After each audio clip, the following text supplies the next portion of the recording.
दोस्तों आज की डिबेट बहुत ही ज़बरदस्त होने वाली है क्योंकि आज सुरेंद्र राजपूत जी ने फिर से तहलका मचा दिया है। जी हाँ दोस्तों, आपने सुरेंद्र राजपूत और प्रदीप भंडारी की डिबेट देखी होगी। आज फिर सुरेंद्र राजपूत जी ने गोदी मीडिया के साथ साथ बीजेपी प्रवक्ता अजय आलोक की भी क्लास लगाई है। दोस्तों आज की डिबेट का मुद्दा था राहुल गांधी द्वारा सिखों पर दिए गए बयान। मानक गुप्ता पूछते हैं कि राहुल गांधी को सिखों पर ऐसे बयान देने की क्या जरूरत थी, जिसके बाद सुरेंद्र राजपूत जी ने डिबेट में फिर से तहलका मचा दिया। तो चलिए शुरू करते हैं। इस सिख समुदाय को लेकर राहुल गांधी को ऐसा बोलने की क्या जरूरत थी? हाल के सालों में एक शेर से शुरू करें। हाँ, और शेर से शुरू करिएगा। विनोद अग्निहोत्री की गुजारिश है, मेरी भी है। पर पहले आप, मैं चाह रहा हूं कि इसी बयान पर बोलिएगा, इस पर खूब बवाल है सिख समुदाय को लेकर। एक शायर है। हाँ। बाकी अजय आलोक, विनोद अग्निहोत्री और अनंत विजय हम लोग शायर तो है नहीं। हाँ, ये क्योंकि सिख समुदाय को लेकर आपको हाल के वर्षों में पता है पंजाब में कैसे हालात थे, कितना संवेदनशील मुद्दा है। क्या जरूरत थी ऐसे बोलने की? अच्छा, हमको सिखा रिया है। मानक भाई, अगर हम कुछ ज्यादा सच बोल देंगे तो आपको नोटिस आ जाएगा, फिर आपको हटाना पड़ेगा। कहां चक्कर में पड़े, वो आपको फिर से नोटिस आ जाएगा। हमको डर लगता है आपसे भी, आपके नोटिस से भी। समझ रहे हो?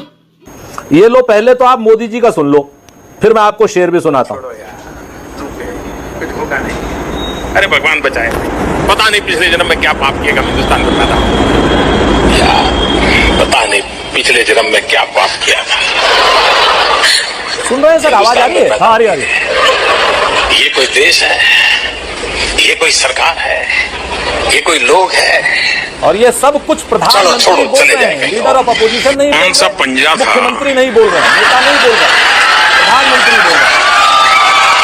सुनिए, पूरा सुनिए, और प्रधानमंत्री कार्यालय से नोटिस आए तो ये जरूर भेज दीजिए। जो 85 पैसा घिस लेता था सरकार, आपको हैरानी होगी, मैंने आकर के, अरे बाप रे, ये तो धोती खोल रहा है। पहले की सरकारें इस बात का गर्व करती थी, सुनिए ये भी, कि हमने ये कानून बनाया, हमने टिकना कानून बनाया, हमने फलाना कानून बनाया। आपने सुना होगा सब चुनाव में, मेरी गाड़ी उल्टी है, गाड़ी उल्टी है। उनको कानून बनाने में मजा आता था, मुझे कानून खत्म करने में आनंद आता। संविधान खत्म करने में मजा आती है। अभी और सुनिए, हमारे यहाँ पहले जो सरकारें थी, और भी सुनाओ मानक भाई, इतना ही काफी है। अरे आप बोलिए, अब छोड़ दीजिए, हमने ये कानून प्रधानमंत्री को मत सुनाइए, आप बोलिए ना, अपनी बात कहिए। हो गया ना सर? हाँ, ये भगवान क्या जुल्म है। नहीं, प्रधानमंत्री जब विदेश में जाकर के देश की बेइज्जती करे, कानून को खत्म करने की बात करे, ऐसे प्रधानमंत्री को हथकड़ी नहीं लगाएंगे, ऐसे प्रधानमंत्री की निंदा नहीं करेंगे, ऐसे प्रधानमंत्री को नहीं कहेंगे कि विदेश में जाकर के इतनी गंदी भद्दी बातें क्यों बोल रहे हैं हिंदुस्तान के खिलाफ। इन सब लोगों को राहुल गांधी मिलेंगे। बात तो सही है। और वो कहते हैं ना, आपने शेर की बात कही थी तो मैं शेर पहले सुना देता हूं आपको। कहते हैं, मैं तुम पर हर बार भरोसा करता हूं, इतना सच्चा झूठ तुम्हारा होता है। सच बात यह कि इतने सच्चे झूठ बोलते हैं ये लोग। अब आप गुरुद्वारे पे से शुरू कर दीजिए, बहुलतावादी लोकतंत्र है। आप जाइए अभी शिरोमणि गुरुद्वारा प्रबंधक कमेटी अमृतसर होके आइए और पूछिए जाकर के कि वहां पर चुनाव क्यों नहीं हो रहे।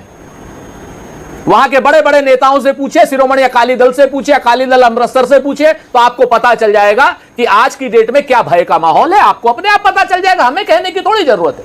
एक बात।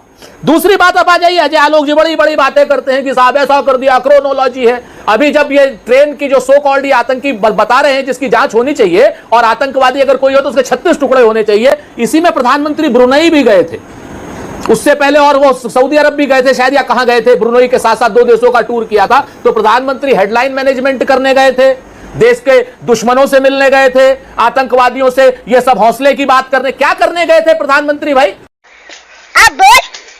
जो आप राहुल गांधी के ऊपर आरोप लगाते हैं। तीसरी बात, अगर राहुल गांधी ने कोई देशद्रोही काम किया है, जैसा एक क्या नाम जिसको कहा जाए मानसिक रूप से असंतुलित शिवराज सिंह ने कहा, पहले तो गिरिराज सिंह थे, अब शिवराज सिंह हो गए, तो एफआईआर करो ना, कौन रोक रहा है आपको? अब आप सुनिए असली बात, नरेंद्र मोदी का विरोध, भारतीय जनता पार्टी का विरोध और संघ का विरोध, राष्ट्र का विरोध नहीं है। इन तीनों का विरोध आगे भी होगा। क्या बात है सर, क्या बात है सर, क्या बात, ये बात है। देश में भी होगा, देश के बाहर भी होगा। ओके, अब मैं बहुत स्पष्ट जान लीजिए। मैं पूछूं आपसे सवाल, सुरेंद्र राजपूत, आपने अपनी बात कह दी, अब मैं आपसे सवाल पूछूं। नहीं, सुनिए, अभी थोड़ी सी बात है, और वो आपने अभी कहा ना कि चुनाव के बारे में। अभी अजय आलोक जी बड़े विद्वान आदमी हैं भाई, भले आदमी, पढ़े लिखे डॉक्टर, गजब बेइज्जती है। तो मैं थोड़ी कह रहा हूं। एडीआर की रिपोर्ट कहती है कि 79 सीट्स पर आपने वोटों की हेराफेरी की है। मैं नहीं कह रहा, एडीआर की रिपोर्ट कह रही है। और ऐसी कौन सी एक बात राहुल गांधी ने अमेरिका में कही जो पूरे हिंदुस्तान में नहीं कही गई पहले? राहुल गांधी सहित सारे विपक्षी नेताओं ने नहीं कही, आपने, हमने नहीं कही, और जो भी ईमानदार पत्रकार हैं उन्होंने नहीं कही। सही पकड़े हैं। ठीक है, स्वतंत्र पत्रकार। ओके सुरेंद्र राजपूत, अब आपसे सीधा सवाल, आपने अपने जवाब दे दिए जो आरोप आप पर लगे। अब आपसे सीधा सवाल, जैसा राहुल गांधी कह रहे हैं, क्या वाकई सिखों को गुरुद्वारे जाने की इजाजत देश में नहीं है, या आपको लगता है वो इजाजत छीन ली जाएगी? क्या आपको लगता है कि उन्हीं पगड़ी और कड़ा पहनने की इजाजत नहीं है या छीन ली जाएगी? सीधे सीधे बताइए ना, सिर्फ ये कहकर आप बचिए मत कि आप वहां गुरुद्वारे चले जाइए और वहां माहौल देख लीजिए। आप बताइए ना, खुलकर बताइए, राहुल गांधी ने शुरू किया ये मुद्दा। अभी बदत है भाई, अभी बदत है। मैं आपसे बताऊं, मैंने तो आपको बताया ना कि चुनाव क्यों नहीं हो रहे एसजीपीसी, आप सुनना ही नहीं चाहते। असल बात आप जो सुनना चाहते हैं मानक भाई, मैं वो नहीं बोलने वाला, आप चिंता मत करो, आप सुनना नहीं चाहते हो। मैंने तो पूरा जवाब दिया आपको। शिरोमणि गुरुद्वारा प्रबंधन कमेटी, अगर एसजीपीसी का फुल फॉर्म अजय भाई को नहीं पता तो आप पता कर लीजिए, वहां जाइए और अमृतसर में, और पूछे चुनाव क्यों नहीं हो रहे। चुनाव का पगड़ी कड़े से क्या लेना देना है? आप पता चल जाए। अरे भाई, मैं आपसे तो कह तो रहा हूं कि जब आपको पहचान सबका बनाने का संकट, जो शिरोमणि गुरुद्वारा प्रबंधन कमेटी है, जो सारे गुरुद्वारों का भाव प्रभाव स्वभाव देखती है, उनके ही चुनाव आप नहीं होने दे रहे हो। कौन है ये लोग? आप बात समझो ना, जिस तरीके का प्रेशर आप बिल्ड करते हो एसजीपीसी पर, आपको समझ में आ जाएगी। इससे ज्यादा आप मेरे बताओ, सारे सिख किसान, मेरे क्या नाम, पंजाब वाले किसान बैठे हुए हैं हरियाणा बॉर्डर पे, क्या इन्होंने कौन सी खता कर रखी है?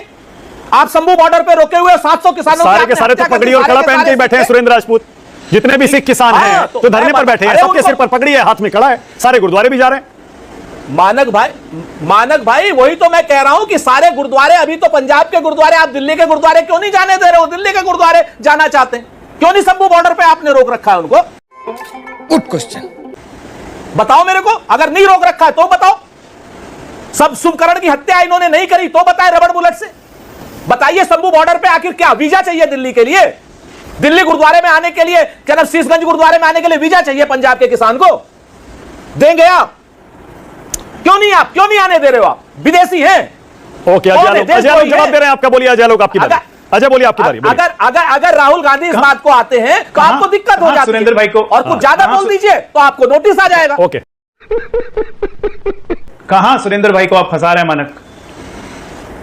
इनडिफेंसिबल भी सी पोजीशन है, उसमें कहां झूठ का फंसा रहे हैं? उसके सवाल का क्या जवाब देंगे? दाएं बाएं इधर घूम रहे हैं। एक्चुअली सुरेंद्र भाई की दिक्कत नहीं है ना, बचपन में एक गाना सुना था, वही याद आ गया। आपको पता सुरेंद्र भाई ने भी सुना होगा, इलेक्शन का भी नहीं पता आपको। अरे सुनिए ना, सुरेंद्र भाई बीच में नहीं बोल रहा था, बचपन में एक गाना सुना था।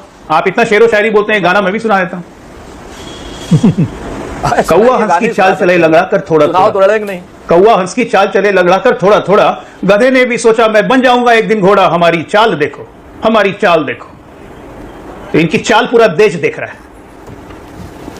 आप भी ठोकते रहिए। अब तू गया बेटा, अब तू गया, देख तेरी औकात मैं दिखाता हूं तुझे। बोलिए सुरेंद्र राजपूत, आपको तो मौका दूंगा ही जब अजय आलोक ने आरोप लगाया तो बोलिए। अरे सर वही अब तक गधों का अपमान का आरोप लगाते थे हम पर, आज गधों का अपमान स्वयं अजय आलोक जी कर रहे हैं। ये है आपके सामने ये स्थिति हो गई। आप बताओ, मैंने कहा देश में गुजरात से आए हुए सारे के सारे जो भी नस्लें हैं और जो भी फसलें हैं, हाँ भाई कैसी लगी आगे स्वाद? क्या अब मैंने अभी गधों का जो अपमान अजय आलोक जी ने किया, जो आपके सामने, अच्छा बात नहीं है।